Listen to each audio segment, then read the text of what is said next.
1775년 11월의 어느 늦은 금요일 밤, 런던에서 도버로 향하는 낡은 우편마차가 진흙투성이 언덕길을 힘겹게 오르고 있습니다. 이봐요, 멈춰. 거기 누구냐? 짙은 안개 속에서 말발굽 소리가 들려옵니다. 마차에 탄 승객들은 공포에 떱니다. 이 시대는 노상 강도가 판을 치던 무법천지였기 때문입니다. 하지만 다행히도 다가온 사람은 텔슨 은행의 심부름꾼 제리 크런처였습니다.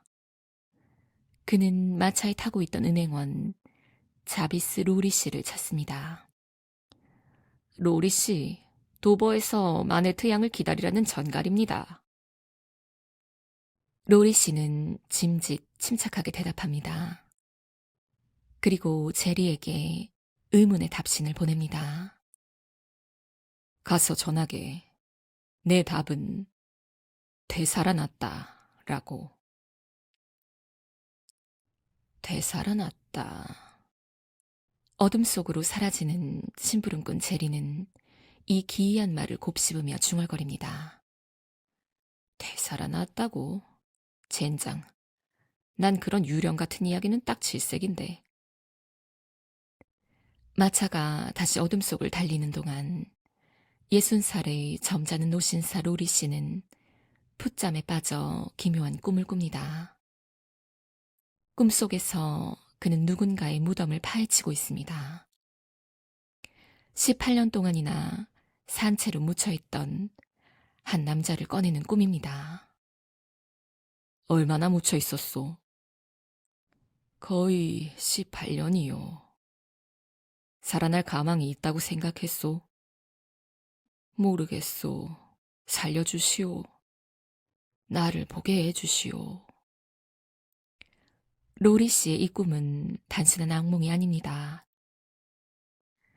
이 소설 전체를 관통하는 핵심 주제, 바로 부활의 서막입니다.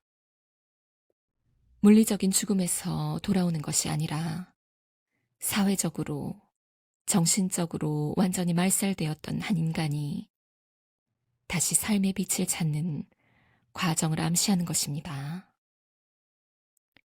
도버의 여관에 도착한 로리 씨는 17살의 아름다운 숙녀 루시 마네트를 만납니다. 그녀는 자신이 고아인 줄로만 알고 자랐습니다. 하지만 로리 씨는 떨리는 목소리로 충격적인 진실을 전합니다. 당신의 아버지는 죽은 것이 아닙니다. 18년 전 어떤 강력한 적에 의해 감옥에 갇혔고 세상에서 잊혀졌습니다.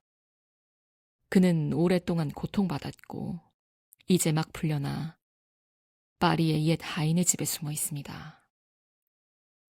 하지만 그는 예전의 그분이 아닐지도 모릅니다. 영혼이 부서져 버렸을 수도 있습니다. 루시는 충격에 빠져 창백해지지만 이내 결심합니다. 아버지, 얼굴도 기억나지 않는 그 불쌍한 아버지를 구하러 가겠다고 말입니다. 이것이 바로 사랑에 의한 첫 번째 구원 여행의 시작입니다.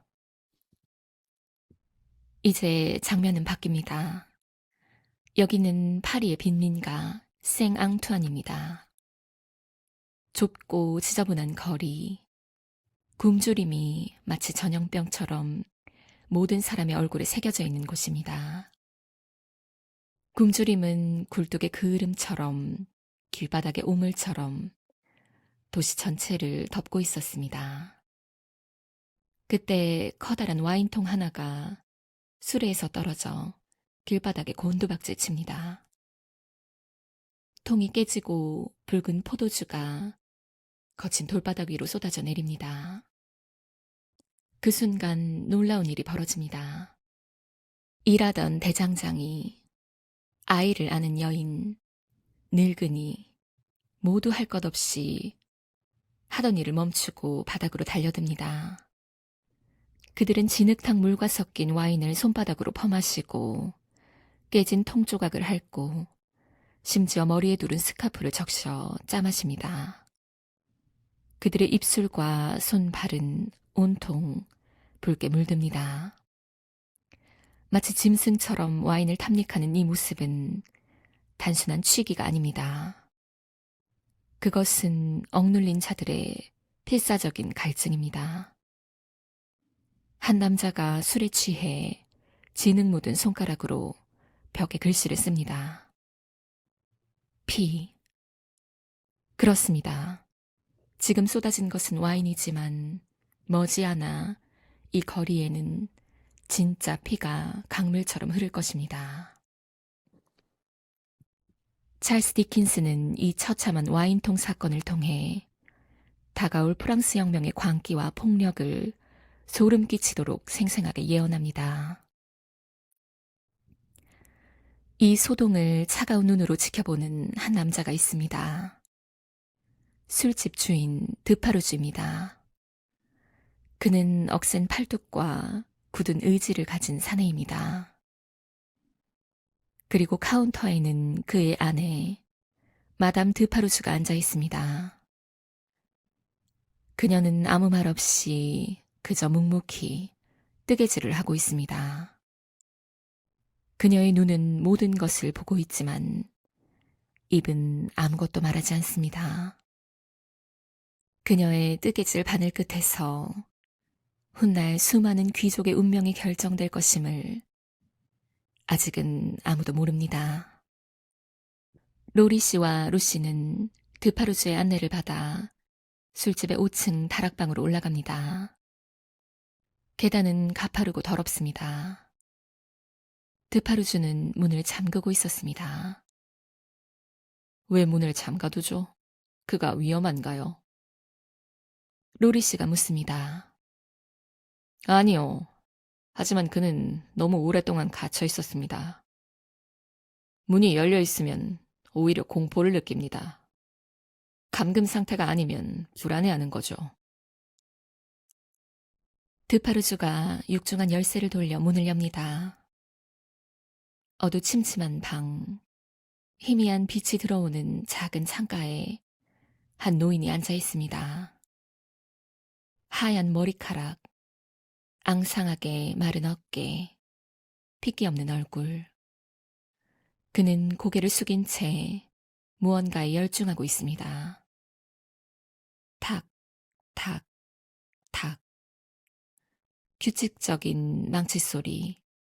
그는 구두를 만들고 있습니다. 여기 좀 보시오. 드파르주가 소리칩니다. 노인은 천천히 고개를 듭니다. 텅 빈 눈동자. 거기에는 지성도 기억도 인간으로서의 존엄도 남아있지 않은 듯합니다. 당신은 누구입니까? 노인이 쉰 목소리로 대답합니다. 나는 북탑 105호. 이름을 잃어버린 사람. 알렉상드르 마네트 박사는 18년의 독방 생활 끝에 자신이 누구인지조차 잊어버렸습니다. 그저 감옥의 죄수번호만이 그의 이름이 되었습니다. 견딜 수 없는 고통과 외로움을 잊기 위해 그는 필사적으로 구두 만드는 기술을 익혔고 이제는 그 단순한 노동만이 그가 살아있음을 증명하는 유일한 수단이 되었습니다. 공포와 슬픔에 질린 루시가 조심스럽게 다가갑니다. 아버지, 노인은 움찔하며 뒤로 물러납니다. 그는 루시의 화려한 드레스와 빛나는 금발머리를 이해하지 못합니다. 그는 품속에서 작은 헝겊꾸러미를 꺼냅니다. 그 안에는 한 줌의 금발머리카락이 들어있습니다. 그가 감옥에 끌려가던 날 갓난아기였던 딸의 머리카락을 몰래 챙겨 18년 동안 가슴에 품고 있었던 것입니다. 노인은 루시의 머리카락과 자신의 품에 있던 머리카락을 번갈아 쳐다봅니다. 똑같군. 이건 내 아내의 머리카락인데 당신은 누구요? 루시는 흐느끼며 아버지의 무릎을 끌어안습니다. 저는 당신의 딸이에요. 당신이 그토록 사랑했던 아내의 눈으로 당신을 위해 울어줄 당신의 딸이에요. 이제 집으로 가요, 아버지. 고통은 끝났어요. 루시의 따뜻한 눈물, 부드러운 목소리, 그리고 무엇보다 그를 향한 간절한 사랑이 얼어붙어 있던 마네트 박사의 영혼을 두드립니다. 아주 미세하지만 그의 멍한 눈동자에 일순간 인간의 감정이 스쳐 지나갑니다. 그것은 기억의 귀환이자 삶으로의 소환이었습니다. 로리 씨와 루시는 서둘러 마네트 박사를 데리고 파리를 떠납니다. 마차 안에서도 박사는 여전히 불안해하며 자신의 구두 만드는 도구를 찾습니다. 하지만 그의 곁에는 이제 황금 실과 같은 딸 루시가 있습니다. 그녀는 아버지의 부서진 영혼을 다시 꿰매어줄 유일한 희망입니다. 이렇게 해서 되살아난 사람 마네트 박사는 런던으로 향합니다. 하지만 이것은 끝이 아닙니다. 그가 18년 동안 갇혀 있었던 이유, 그가 쓴 비밀스러운 기록, 그리고 그 과거가 불러올 끔찍한 폭풍이 이제 막 그들의 뒤를 쫓기 시작했습니다. 시간은 5년이 흘러 1780년이 되었습니다. 안개 자욱한 런던의 악명 높은 형사법정 올드 베일리에 사람들의 시선이 집중되어 있습니다.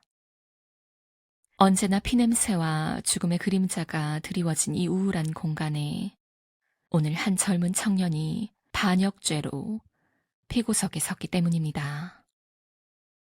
그의 이름은 찰스 다네이.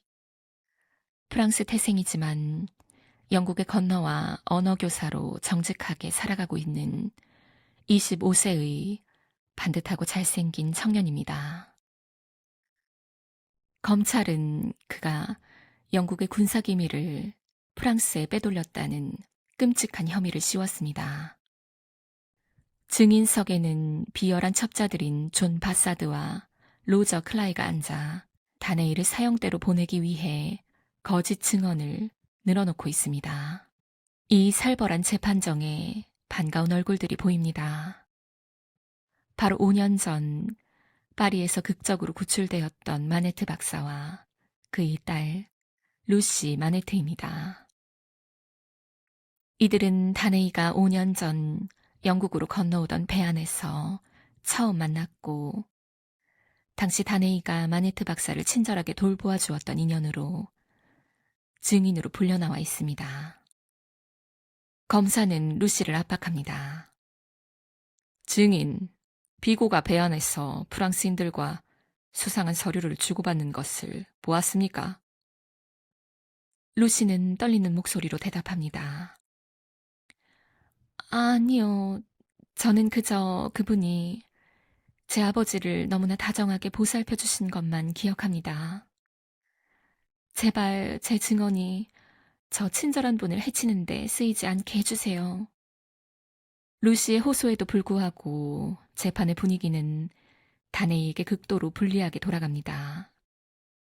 목격자라는 자가 여관에서 다네이를 분명히 보았다고 맹세했기 때문입니다. 다네이의 목에 밧줄이 걸리기 직전이었습니다. 그때 피고 측 변호인단석에서 기이한 일이 벌어집니다. 주심 변호사인 스트라이버 옆에는 보조 변호사인 시드니 카튼이 앉아 있었습니다. 그는 재판 내내 천장만 멍하니 바라보며 아무런 관심도 없는 듯 나태한 태도를 보였습니다. 사람들은 명석한 두뇌를 가졌으면서도 매일 밤 술에 절어 살며 스트라이버의 뒷바라지나 하는 그를 자칼이라 부르며 조롱했습니다. 그런데 그 나태한 자칼이 돌연 종이 쪽지 하나를 써서 스트라이버에게 던집니다. 쪽지를 본 스트라이버의 눈이 커집니다. 그는 즉시 증인에게 묻습니다. 증인, 당신은 여관에서 본 스파이가 비고 찰스 다네이라고 확신합니까? 그렇소, 틀림없소. 그렇다면 증인, 지금 내 옆에 앉아있는 저 보조 변호사 시드니 카튼 씨를 보시오. 그리고 다시 비고를 보시오. 법정에 있던 모든 사람의 시선이 다네이와 카튼을 번갈아 향합니다. 그리고 웅성거리기 시작합니다.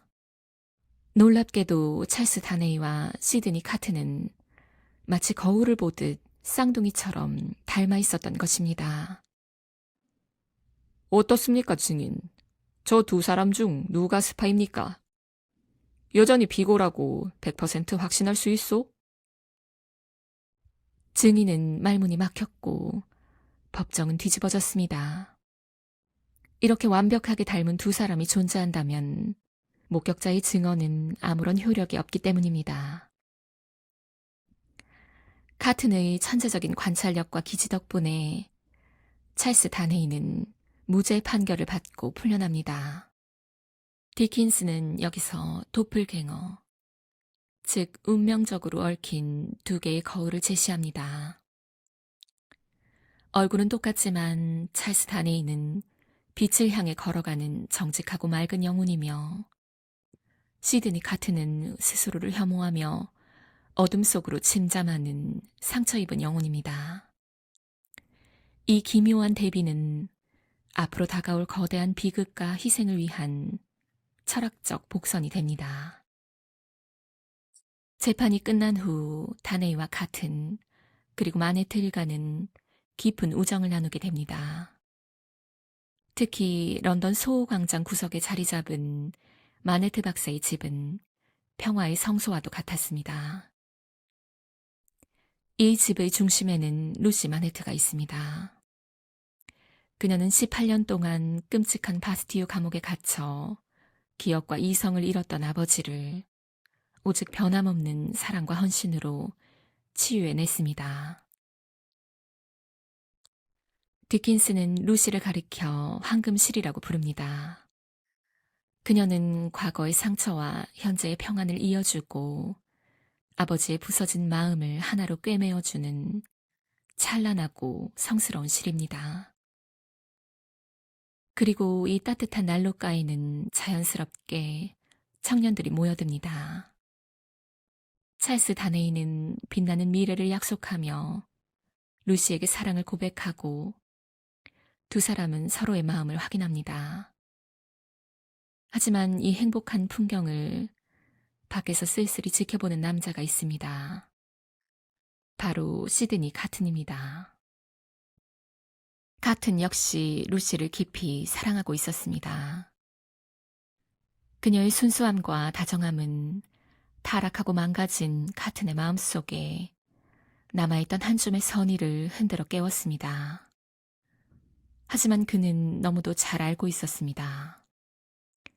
자신이 이 눈부신 황금실에 어울리지 않는 얼룩진 존재라는 것을요. 어느 늦은 밤 술기운을 빌려 카튼 루시를 찾아갑니다. 그리고 가슴 아픈 고백을 쏟아냅니다. 그것은 그녀를 소유하겠다는 청혼이 아니었습니다. 마네트 양, 저는 제 인생이 이미 돌이킬 수 없이 망가졌다는 것을 압니다. 저는 더 나아질 가망이 없는 쓰레기 같은 놈입니다. 당신이 저를 동정하신다는 것도 압니다. 하지만 제발 저를 구원하려 하지 마십시오. 루시가 눈물을 흘리며 묻습니다. 카튼 씨, 당신은 훌륭한 능력을 가졌잖아요. 왜 그렇게 스스로를 포기하시나요? 너무 늦었습니다. 하지만 마네트 양, 이것 하나만은 기억해 주십시오. 당신의 곁에서 머물며 당신의 그 맑은 마음결을 느끼는 것만으로도 저는 제 영혼이 위로받는 것을 느꼈습니다. 제 고백은 이것으로 끝입니다. 다시는 이런 말로 당신을 불편하게 하진 않겠습니다. 카트는 돌아서며 마지막으로 덧붙입니다. 그리고 이 한마디는 이 소설의 거대한 결말을 짓는 예언이 됩니다. 다만 당신이 지치고 힘들 때 이 말을 꼭 기억해 주십시오. 당신을 위해서라면, 그리고 당신이 사랑하는 사람들을 위해서라면 이 시드니 카트는 기꺼이 내 목숨을 바칠 것입니다. 당신 곁에 있는 사람이 당신 곁에서 행복할 수 있도록 제 모든 것을 바치겠습니다. 그럼 안녕히. 카트는 어두운 런던의 밤거리로 사라집니다. 그는 스스로 그림자가 되기를 자처하며 다니와 루시의 빛나는 사랑을 지켜보기로 결심한 것입니다. 런던에서는 이렇게 사랑과 헌신, 조용한 평화가 흐르고 있었지만 바다 건너 프랑스 파리의 상황은 지옥을 향해 폭주하고 있었습니다. 우리는 찰스 다네이의 숨겨진 과거를 알아야 합니다. 사실 그의 진짜 성은 다네이가 아닙니다. 그는 프랑스의 악명 높은 대귀족 에버몽드 가문의 유일한 상속자였습니다. 그의 삼촌인 에버몽드 후작은 피도 눈물도 없는 잔혹한 영주였습니다. 어느 날 후작의 화려한 마차가 파리 빈민가를 엄청난 속도로 질주하다가 그만 거리에서 놀던 가난한 평민의 아이를 치어 죽이고 맙니다. 아이 아버지가 피투성이가 된 아이를 안고 절규하자 후작은 오만하게 동전을 던지며 말합니다. 너희 같은 것들은 자기 자식 하나 제대로 간수를 못하는군. 내 말이 다치지 않았길 바랄 뿐이다. 이 끔찍한 오만함과 인간성에 대한 모독, 이것이 바로 찰스 다네이가 가문의 모든 특권과 재산을 버리고 프랑스를 도망쳐 영국으로 온 이유였습니다. 그는 귀족들의 죄악을 견딜 수가 없었던 것입니다. 하지만 찰스가 아무리 가문을 부정하고 도망쳤다 해도 피의 굴레는 그를 놓아주지 않았습니다.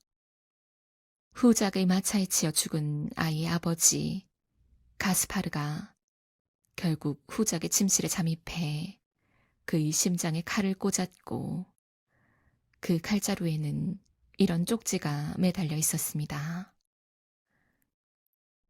빨리 무덤으로 보내주마. 자크가.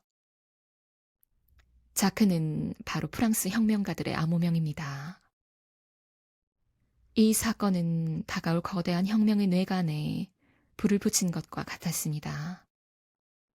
그리고 생앙투안의 술집 여주인, 뜨개질하는 마담 드파르주의 살생부 명단에는 죽은 후작의 이름 다음으로 그의 조카인 찰스 다네이, 아니 찰스 에버몽드의 이름이 선명하게 새겨지고 있었습니다.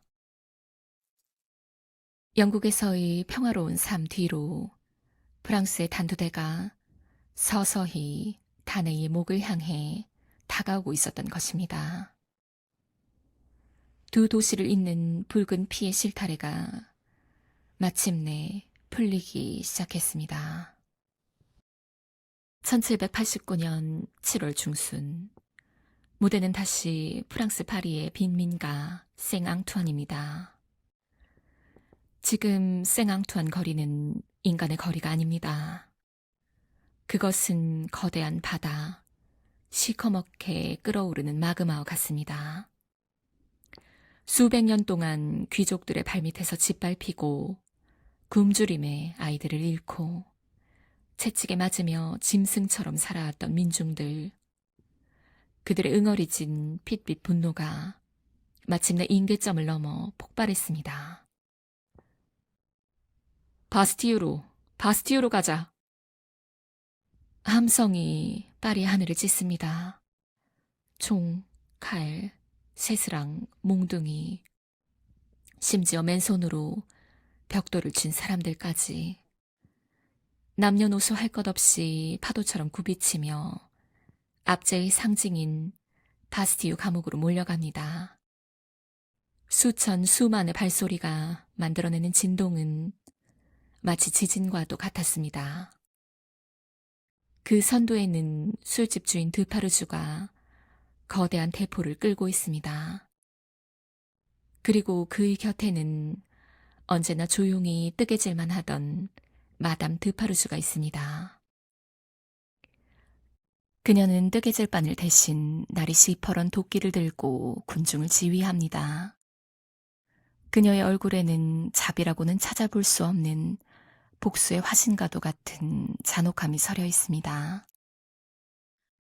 대포가 불을 뿜고 화염과 연기가 치솟습니다.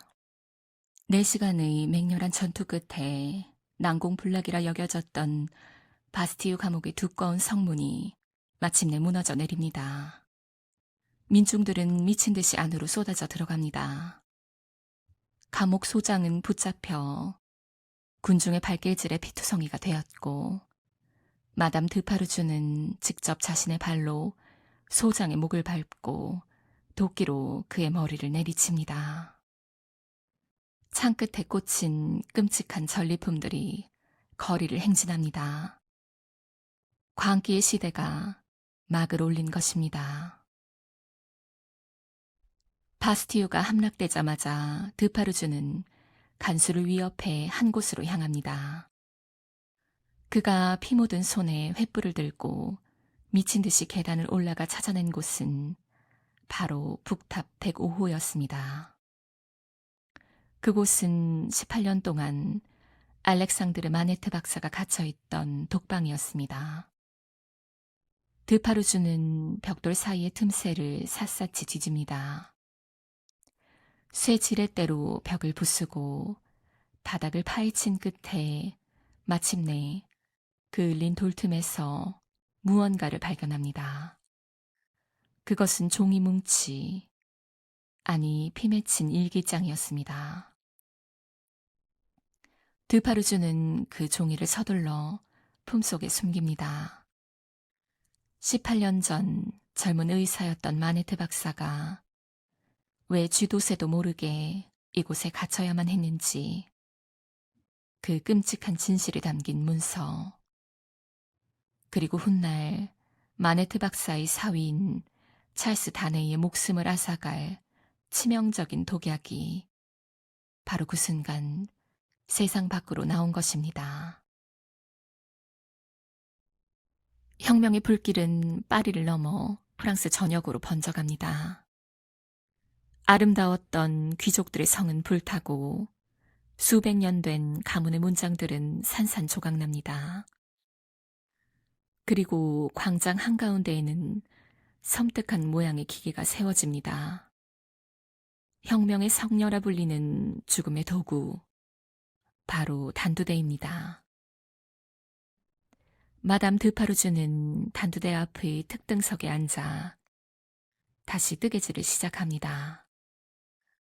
칼날이 한 번 떨어질 때마다 귀족들의 목이 바구니로 굴러 떨어지고 군중은 환호합니다. 그녀의 뜨개질은 단순한 실타래가 아니었습니다. 그것은 살생부였습니다. 왜 그녀는 이토록 끔찍한 복수심에 사로잡힌 것일까요?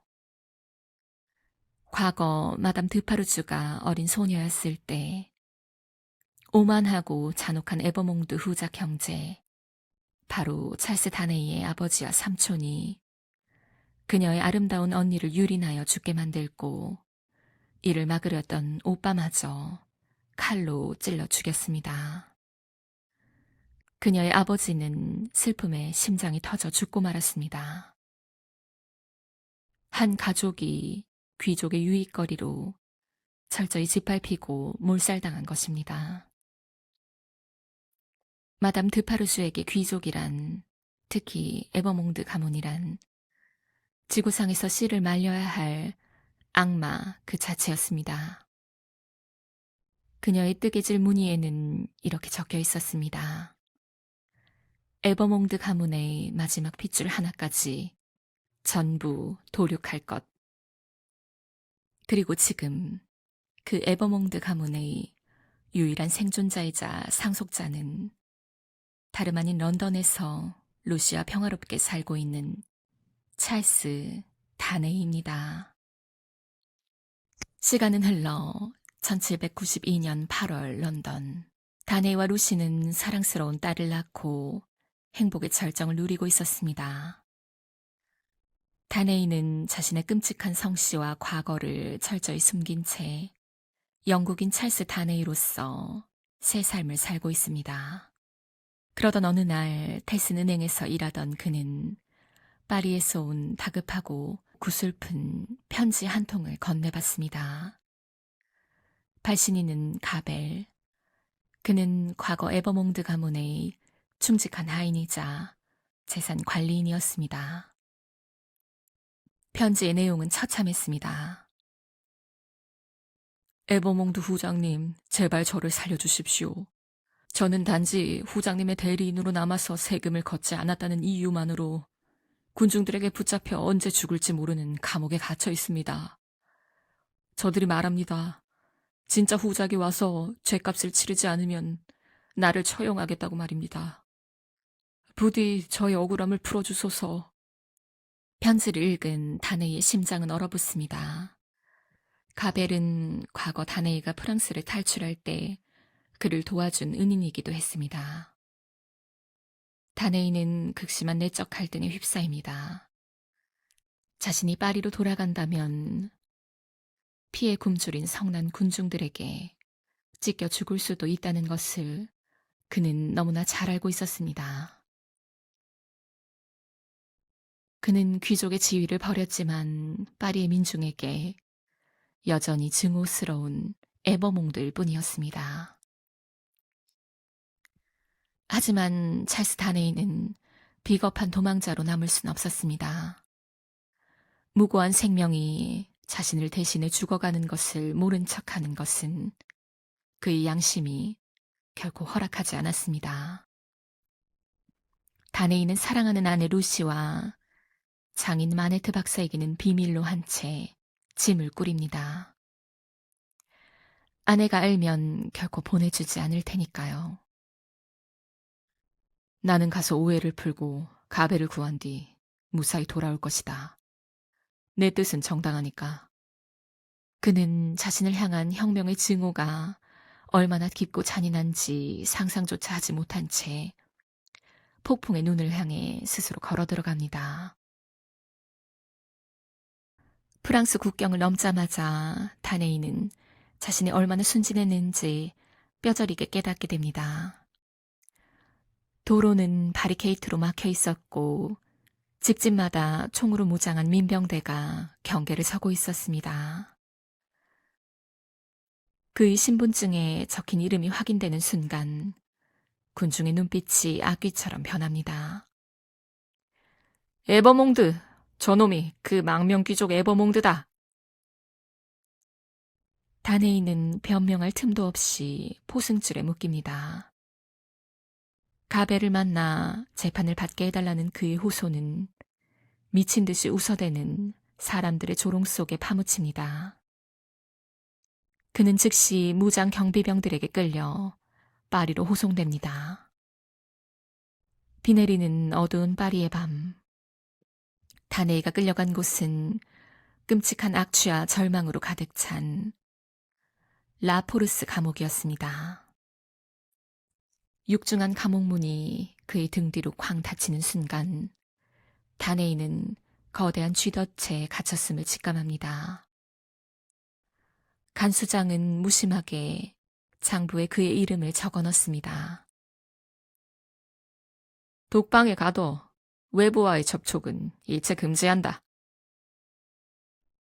빛이 들어오지 않는 좁고 습한 감옥 안에서 찰스 다네이는 홀로 남겨집니다. 이제 영국 시민 찰스 다네이는 없습니다.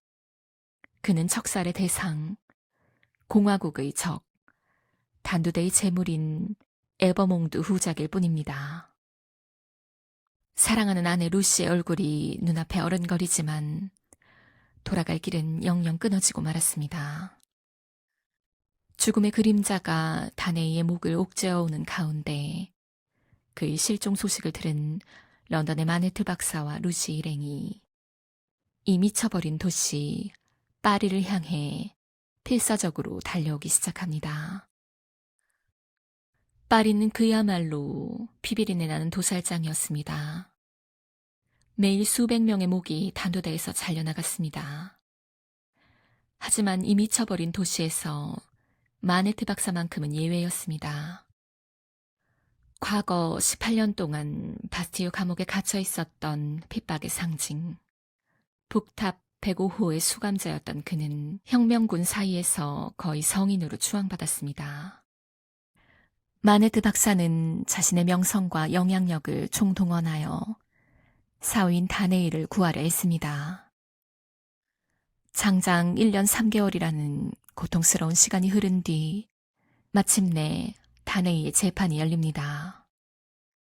피고석에선 다네이를 향해 군중이 에버몽드를 죽여라 라고 외칠 때 백발의 마네트 박사가 일어서서 호소합니다.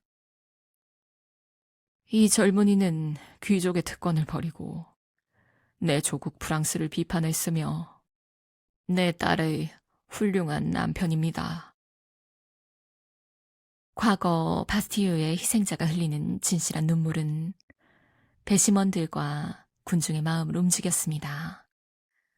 기적적으로 다네이에게 무죄가 선고됩니다. 군중은 언제 그랬냐는 듯 환호하며 다네이를 행가래쳐 집으로 데려다 줍니다. 루시는 남편의 품에 안겨 감격의 눈물을 흘립니다. 하지만 운명의 장난은 가혹합니다. 그 기쁨은 단 하루를 넘기지 못했습니다.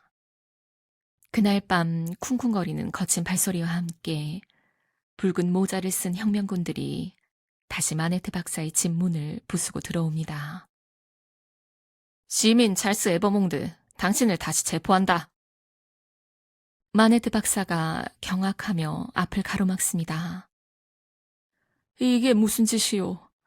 낮에 무죄 방면을 받았는데 대체 누가 다시 그를 고발했단 말이오?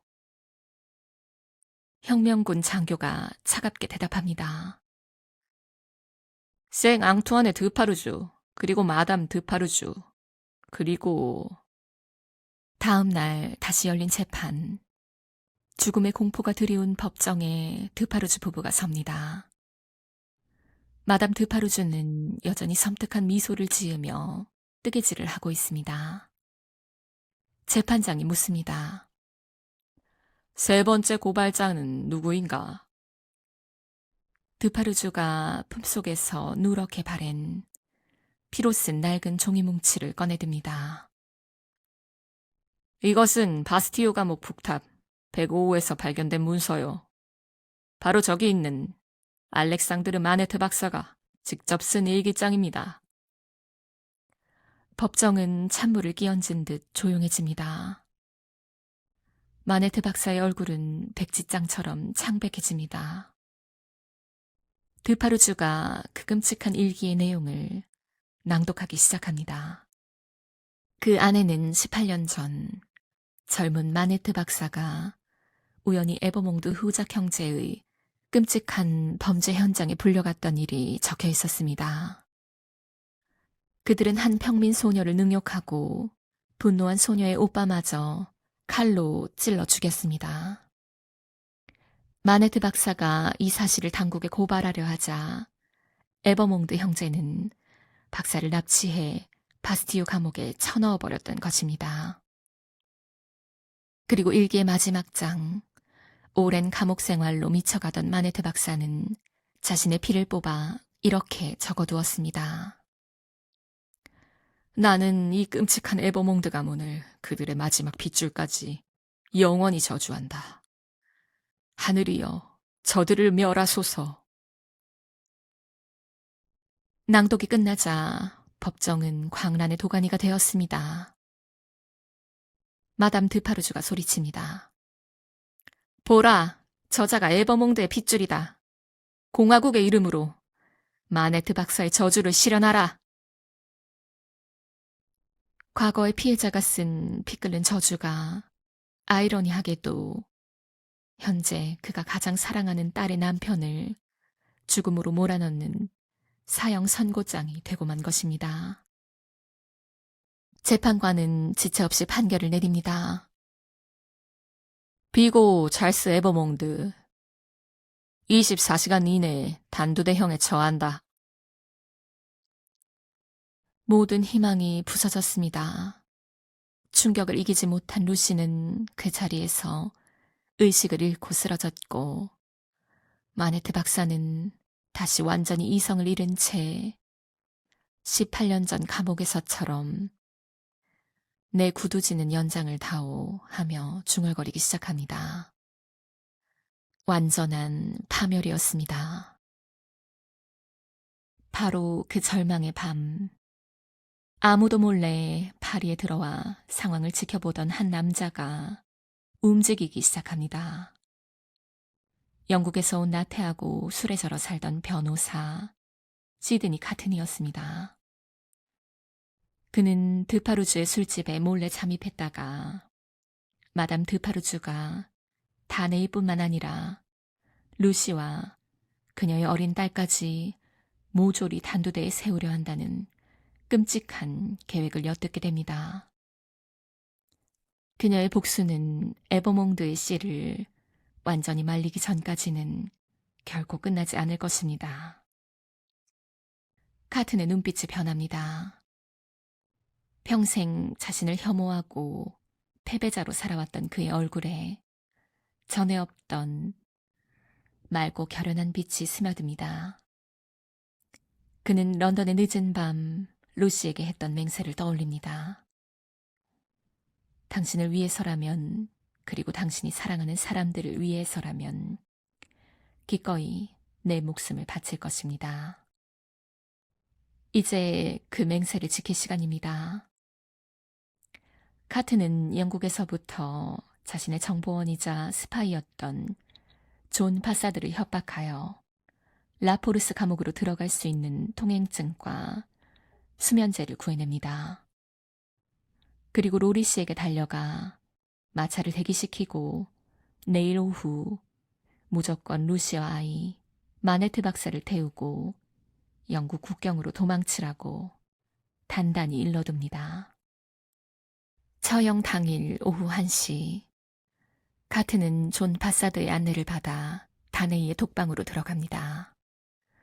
다네이는 마지막 편지를 쓰며 죽음을 기다리고 있었습니다. 문이 열리고 자신과 거울처럼 똑같이 생긴 카튼이 들어오자 다네이는 유령을 본 듯 놀랍니다. 카튼, 어떻게 여기에? 찰스, 시간이 없소. 묻지 말고 당장 내 옷으로 갈아입으시오. 내 부츠를 신고 내 리본으로 머리를 묶으시오. 이러지 마시오. 당신까지 죽게 할 순 없소. 여긴 빠져나갈 수 없는 곳이오. 카트는 다네이의 말을 무시한 채 억지로 옷을 벗기고 자신의 옷을 입힙니다.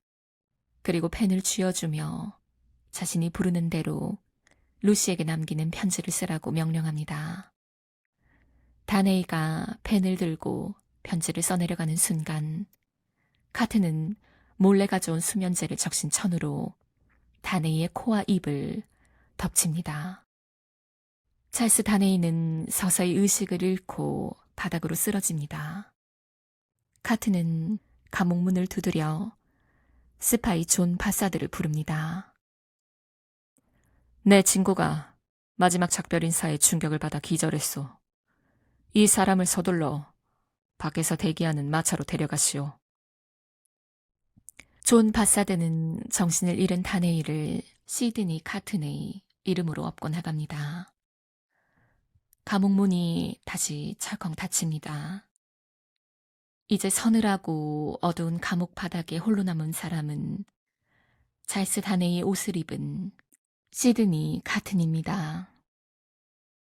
그는 죽음이 두렵지 않았습니다. 오히려 평생을 짓눌러왔던 공허함이 사라지고 영혼이 차오르는 것을 느낍니다.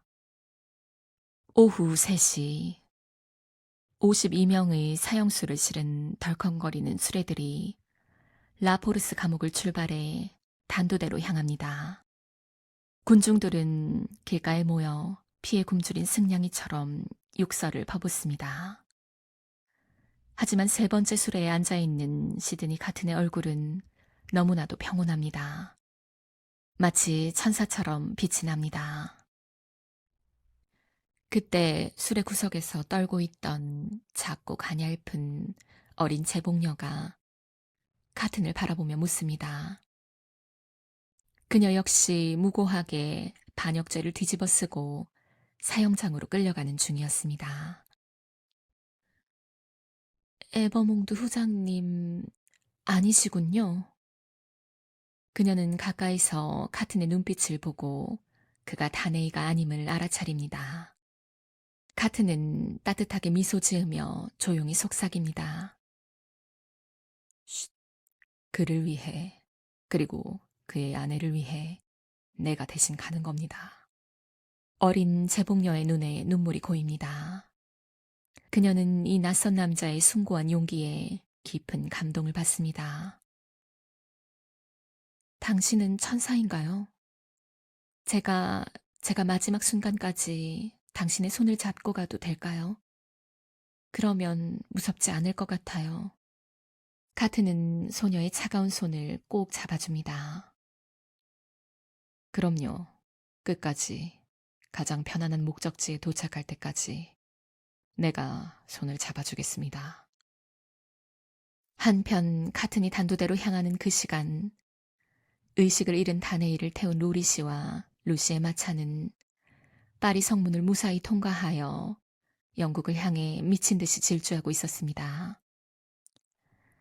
살기 가득했던 마담 드파르주는 루시를 제 손으로 죽이려 집을 찾아가다가 루시의 충직한 하녀 프로스 양과의 격렬한 몸싸움 끝에 자신이 들고 있던 총이 오발되어 비참한 최후를 맞이합니다. 마침내 수레가 혁명 광장에 도착합니다. 거대한 단두대의 칼날이 번쩍입니다. 사람들이 하나둘씩 계단을 오르고 끔찍한 파열음과 함께 목이 떨어집니다. 어린 제복녀의 차례가 왔습니다. 그녀는 카튼의 눈을 바라보며 평온하게 입을 맞추고는 마치 잠자리에 들듯 단두대로 향합니다. 그리고 다음 차례 찰스 에버몽드로 불린 사나이 시드니 카튼이 계단을 오릅니다. 군중은 그가 에버몽드 후작인 줄 알고 야유를 퍼붓지만 그는 들리지 않습니다. 광기에 물든 파리 하늘 아래 그의 눈앞에는 미래의 비전이 투명하게 펼쳐집니다. 그는 봅니다. 오늘 자신을 대신해 살아남은 사람들이 영국에서 평화롭게 살아간 모습을. 그는 봅니다. 훗날 루시의 품에 안긴 아이가 자신의 이름을 따서 시드니라고 불리는 모습을. 그는 봅니다. 이 아이가 훌륭한 판사로 자라나 훗날 이 광기 시대가 끝난 파리에 찾아와 자신의 아들에게 자신의 이름과 희생을 명예롭게 들려주는 모습을. 시드니 카트는 무릎을 꿇고 단두대의 나무 토막 위에 목을 눕힙니다.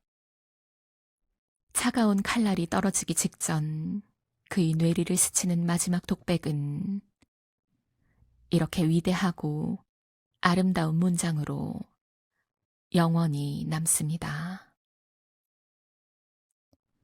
내가 지금 하려는 일은 내가 지금까지 해왔던 그 어떤 일보다 훨씬 더 고귀한 일이다. 내가 지금 가려는 곳은 내가 지금까지 알고 있던 그 어떤 것보다도 훨씬 더 평온한 안식처이다. 이로써 찰스 디킨스의 두 도시 이야기는 막을 내립니다. 디킨스는 런던과 파리, 귀족과 빈민, 빛과 그림자라는 두 극단적인 세계를 통해 우리에게 묻습니다. 진정한 혁명은 무엇인가? 마담 드파르주의 길처럼 피를 피로 씻어내는 복수심은 결국 괴물을 낳고 스스로를 파멸시켰습니다. 그러나 아무도 거들떠보지 않았던 방탕아, 시드니 카튼의 선택은 달랐습니다. 그는 자신이 가진 전부인 생명을 내어줌으로써 증오의 사슬을 끊어내고 사랑하는 이들을 살려냈습니다. 그의 죽음은 소멸이 아니라 루시와 다네이 그리고 그들의 후손을 통해 영원히 이어지는 위대한 부활이었습니다. 우리가 발딛고 서 있는 이 시대의 두 도시 사이에도 무수한 갈등과 혐오가 존재합니다. 그러나 이 이야기를 덮으며 우리는 기억합니다. 가장 짙은 어둠을 몰아내는 것은 칼날이 아니라 누군가를 위해 기꺼이 자신을 내어줄 수 있는 바보 같을 만큼 숭고한 사랑이라는 것을요. 역사와 인간의 영혼을 가르치는 여정에 함께 해주셔서 감사합니다.